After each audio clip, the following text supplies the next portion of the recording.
नमस्कार दोस्तों, अरु लीगल एकेडमी में आपका बहुत बहुत स्वागत है। दोस्तों, आज हम बात करेंगे कि जैसे कोई भी व्यक्ति जो ज़मीन खरीदता है या प्लॉट खरीदता है तो उसमें कौन कौन से डॉक्यूमेंट देखने चाहिए, क्योंकि बहुत से ऐसे मामले देखने में आते हैं दोस्तों कि जो कुछ बिल्डर्स होते हैं या जो प्लॉट बेचते हैं वो फर्जी ज़मीन का रजिस्ट्री करवा देते हैं। तो उसमें बहुत सारी दिक्कत आती है प्लॉट लेने के बाद। तो उसके लिए कौन कौन से जो ज़रूरी कागजात होते हैं, जो डॉक्यूमेंट होते हैं, तो कैसे उनको पता करें और कहाँ पर जाकर पता करें, कौन कौन से डॉक्यूमेंट लगते हैं जिससे आप फर्जी वाले से बच सकते हैं, तो उसके बारे में बात करते हैं।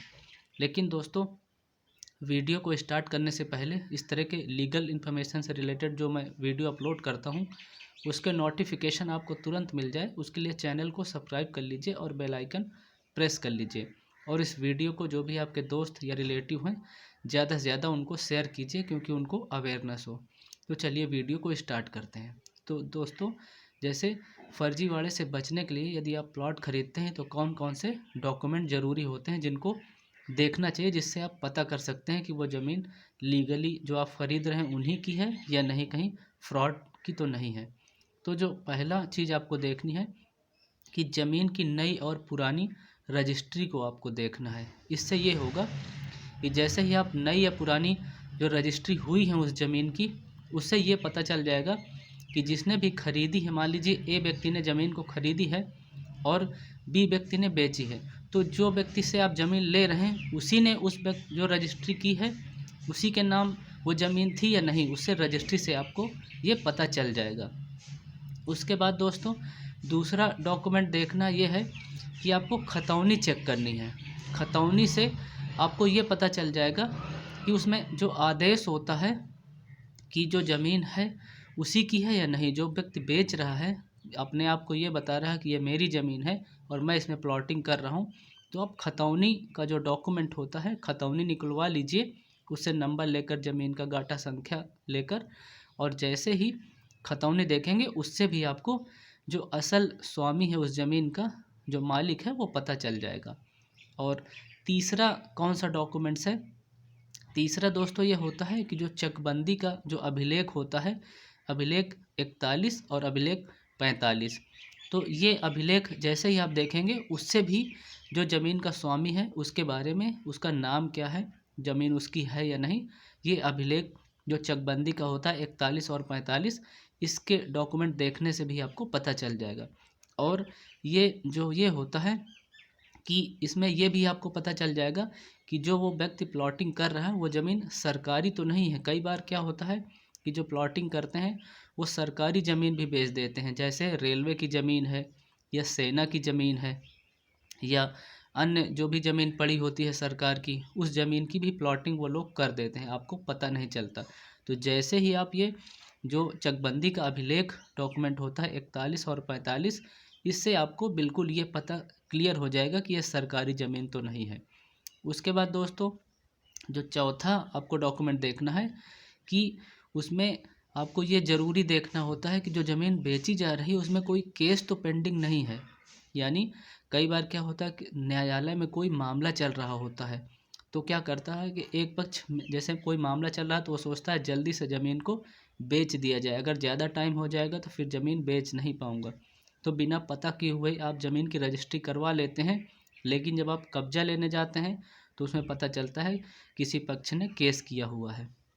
तो ये भी आप जांच लें। तो न्यायालय में यदि केस चल रहा है तो उस ज़मीन को मत खरीदें, और ये ध्यान देने योग्य बात होती है। उसके बाद जो पांचवी चीज़ चेक करना है कि आप उसमें ये देख लीजिए कि डबल रजिस्ट्री तो नहीं हुई है। यानी कई बार क्या होता है कि जो जो प्लॉट बेचते हैं वो एक बार उसकी रजिस्ट्री कर चुके होते हैं, वहीं उसकी दोबारा भी रजिस्ट्री कर देते हैं। तो ये भी आपको एक बार देख लेना है कि उस ज़मीन की दोबारा रजिस्ट्री तो नहीं हो रही है। और उसके बाद दोस्तों आपको ये चेक करना है कि ज़मीन कब्जे की हुई तो नहीं है। जैसे कुछ लोग क्या करते हैं, थोड़ी ज़मीन खरीदते हैं, जो प्लॉटिंग करते हैं वो थोड़ी ज़मीन खरीदते हैं और उसके बगल की जो ज़मीन होती है, मान लीजिए सरकारी ज़मीन हुई, उस पर भी अपना कब्जा कर लेते हैं और प्लॉटिंग कर देते हैं। जो ज़मीन उनकी खुद की थी, रजिस्ट्री जिसकी है उसको कर दिया, और कुछ लोगों को ज़मीन, सरकारी ज़मीन भी प्लॉटिंग कर देते हैं, बेच देते हैं, लेकिन आपको कब्जा भी दिलवा देते हैं। लेकिन जैसे ही आप बना लेंगे कुछ समय बाद, यदि वो सरकारी ज़मीन है तो आपको खाली करनी पड़ेगी, आपको समस्या होगी फिर उसमें।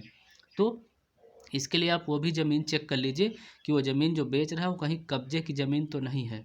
तो जो मैंने पहले डॉक्यूमेंट बताए हैं उससे आप पता कर सकते हैं कि ज़मीन सरकारी है या उसी व्यक्ति की है। और तो उसके बाद ध्यान देने योग्य बात है कि ज़मीन का नक्शा भी आप चेक कर लीजिए। नक्शा जैसे आप चेक कर लेंगे तो उससे ये पता चलेगा कि वो ज़मीन जो बेच रहा है वो ज़मीन सड़क से कितनी दूरी पर है, और उसकी जो ज़मीन है सरकारी है या उसकी खुद की है, या ज़मीन उसी की है या नहीं है। तो नक्शा से आपको ये पता चल जाएगा कि जिस ज़मीन को आप जहाँ पर ले रहे हैं वो नंबर वहीं पर है, उसका कहीं दूसरी जगह की ज़मीन तो नहीं है कि आपको यहाँ बता कर दे रहा है कि वो ज़मीन यहाँ पर है, लेकिन बाद में आपको पता चले कि वो ज़मीन जो रोड है उससे बहुत दूर है। तो इसलिए ज़मीन का नक्शा भी देख लीजिए कि जहाँ पर वो ज़मीन आपको दिखाया है वही ज़मीन है या कहीं और तो नहीं है। उसके बाद दोस्तों आपको लोन या बंधक देखना चाहिए। तो उसके लिए कई बार क्या होता है, कुछ लोग ज़मीन पर लोन ले लेते हैं तो वो ज़मीन बंधक हो जाती है और आप उसकी रजिस्ट्री करवा लेते हैं, तो उसमें आपको फिर प्रॉब्लम होती है। तो उसके लिए पता करने के लिए आपको रजिस्ट्री ऑफिस में जाना है, और रजिस्ट्री ऑफिस में जाकर आप चेक कर सकते हैं कि यह ज़मीन जो प्लॉटिंग हो रही है वो कहीं लोन के लिए बंधक तो नहीं है। अगर इस तरह की ज़मीन है तो उसकी आप रजिस्ट्री मत करवाइए, क्योंकि उसमें आपको प्रॉब्लम होगी। तो इसलिए कोई भी लोन जिसमें लिया गया है जिस ज़मीन में, उसकी आप ज़मीन रजिस्ट्री मत करवाइए। उसके लिए आप रजिस्ट्री ऑफिस से जाकर पता कर सकते हैं। उसके बाद ध्यान देने योग्य बात दोस्तों यह है कि उस ज़मीन पर जो व्यक्ति बेच रहा है उसका भौतिक कब्जा है कि नहीं। भौतिक कब्जा का मतलब यह है कि आपने ज़मीन किसी व्यक्ति की रजिस्ट्री करवा लिया, और जब आप रजिस्ट्री होने के बाद आप उस पर कब्जा लेने जाते हैं तो पता चलता है वो ज़मीन किसी और की थी। मान लीजिए उसमें कोई डिस्प्यूट चल रहा, तो आपको फिर प्रॉब्लम होगी, फिर आप कोर्ट कचहरी के चक्कर में फंस जाएंगे। तो इसलिए पहले जैसे ज़मीन लेते हैं, लेने से पहले चाहें कि रजिस्ट्री करवाने से पहले कुछ पैसे खर्चा करके उस पर एक बार आप जाके कुछ मिट्टी वगैरह डलवाएं। तो अगर कोई उसमें कोई केस होगा या किसी व्यक्ति को आपत्ति होगी तो खुद आके वो रुकवा देगा। इससे आप ये समझ जाएंगे कि जो व्यक्ति बेच रहा है उसका उस व्यक्ति का भौतिक कब्जा नहीं है उस ज़मीन पर, किसी व्यक्ति के साथ उसमें डिस्प्यूट है, तो वो खुद आकर रुकवा देगा। तो आपको पता चल जाएगा, तो आप उस ज़मीन की रजिस्ट्री मत करवाइए। अगर कोई व्यक्ति कोई भी आरोप या कोई आपत्ति नहीं करता, कोई भी आके वहाँ मना नहीं करता, तो आप फिर रजिस्ट्री करवा लीजिए। इससे ये पता चल जाएगा कि जो व्यक्ति बेच रहा है ये उसी की ज़मीन है, उसी का भौतिक कब्जा है। तो ये कुछ ध्यान देने योग्य बातें हैं। और भी कोई डाउट हो तो आप मुझे कमेंट बॉक्स में मैसेज करके पूछ सकते हैं। तो इस तरह के लीगल इन्फॉर्मेशन से रिलेटेड वीडियो देखने के लिए कृपया चैनल को सब्सक्राइब करके बेल आइकन प्रेस कर लीजिए, और वीडियो को ज़्यादा से ज़्यादा दोस्तों शेयर कीजिए। आशा करता हूँ वीडियो आपको ज़रूर पसंद आएगी। Thank you so much watching for this video. Stay connected. जय हिंद एंड जय भारत।